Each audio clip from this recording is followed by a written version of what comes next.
Namaskaram, Sadhguru. I just want to know the basic difference of the way of Shiva and the way of Buddha.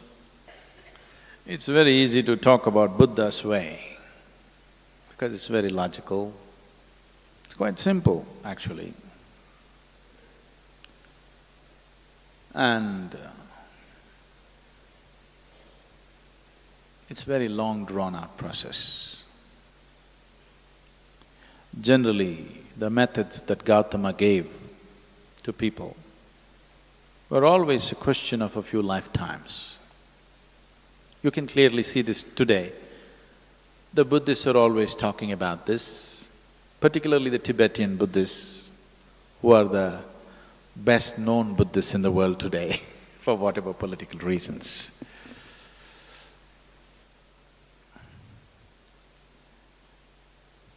They're always talking about a few lifetimes of work.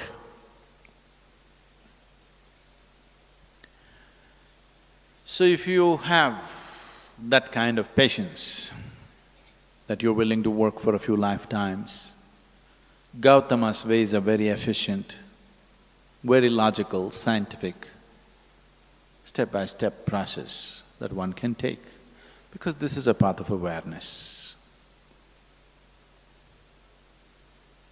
The significance of walking the path of awareness is, there are milestones on the way which tell you, you come 1 mile, 2 miles, 10 miles, it tells you where you are. That is the most important aspect.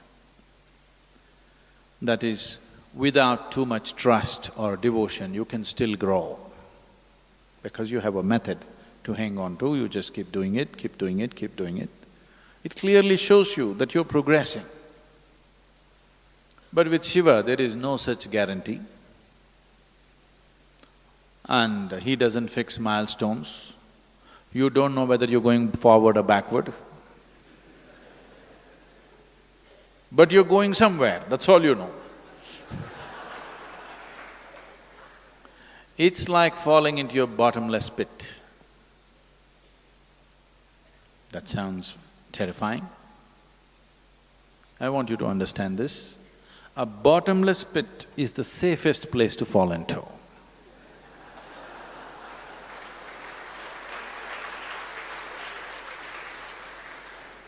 A pit with a bottom is dangerous. A bottomless pit is absolutely safe. Your life is done.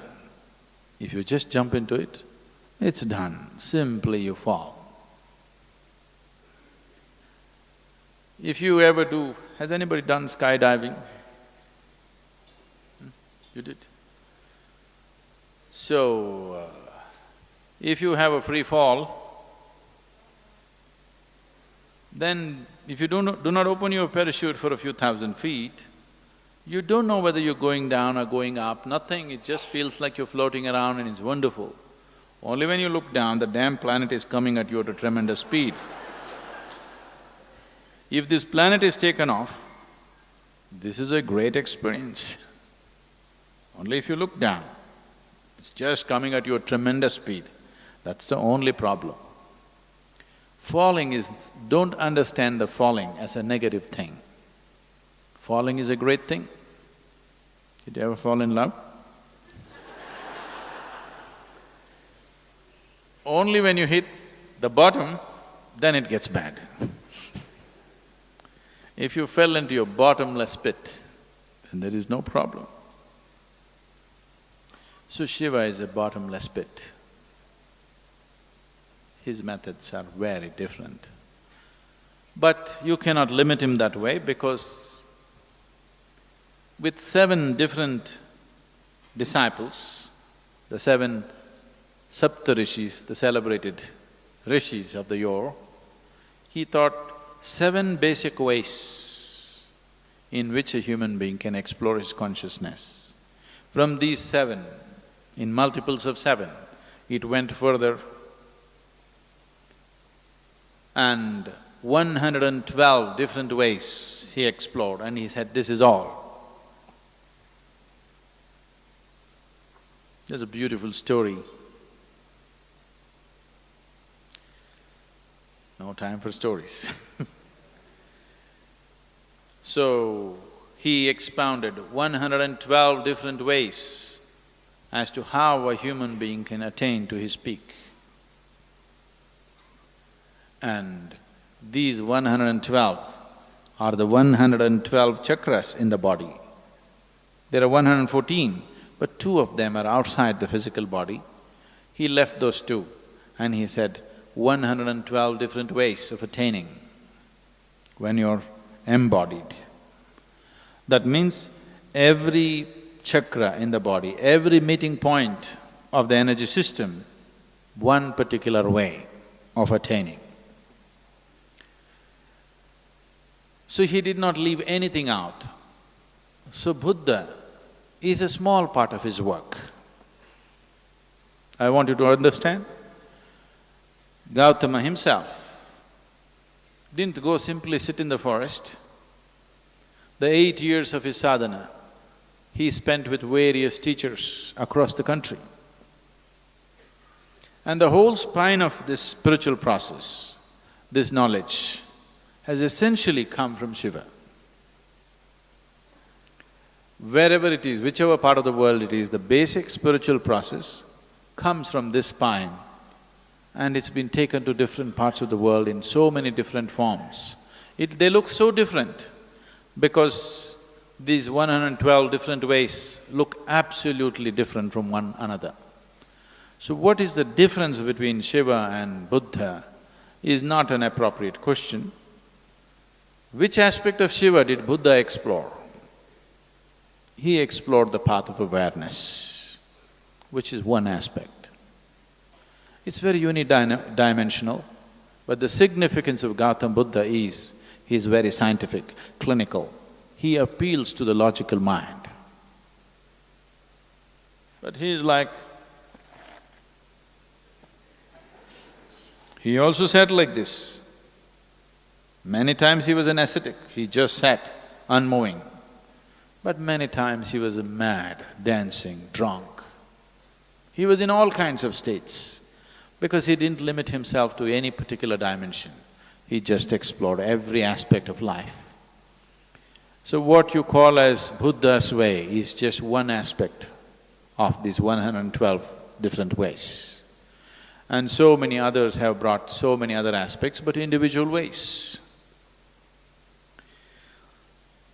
Of the 7 disciples, of the 7 Saptarishis, the one who walked south. South means anything south of Himalayas is south. I'm talking to all the Mumbai people. Anything south of Himalayas is south. So Agastya walked south.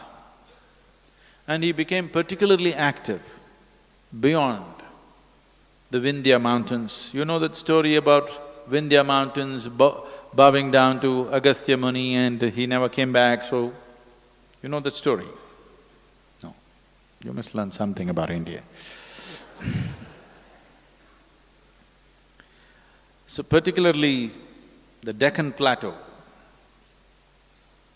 he spread himself in such a way, every human habitation in Deccan Plateau he touched. Wherever you see, you will hear something about Agastya Muni. And he started this action for rural rejuvenation. He did not leave a single human habitation. He brought spiritual process to everybody's life, the whole population. They say he lived over 4,000 years. We don't know how long he lived, but definitely his lifespan was not a normal span of life, it was extraordinarily long. When you just calculate the mileage that he covered, if you had put a speedometer on him and seen how many miles he covered, you could see it's an extraordinary length of time. We don't know whether it's 400 years or 4,000 years, people say it's 4,000. But definitely he lived very long and he touched every habitation and made sure a spiritual process became a living reality for them. We are still enjoying his work, I want you to know. the southern part of India, is still enjoying his work. A certain, without knowing why, a certain level of settled nature that you see is his work. Because he brought yoga into people's lives without a label, without a format, just like life process. As you wake up in the morning, brush your teeth, cook, eat, all this he made it into a spiritual process, and we are still enjoying the benefits of that.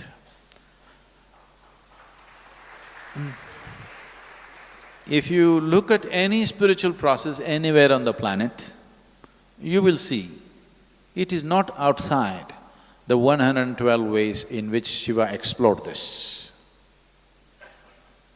So comparing Gautama and Shiva is inappropriate. I have great respect for Gautama.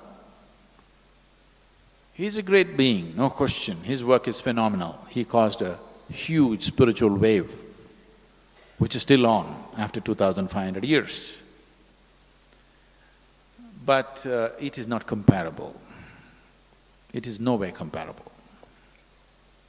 All we can say is, Shiva's work contains Gautama's work as a small element. It is less than 1% because out of 112, Gautama explored one.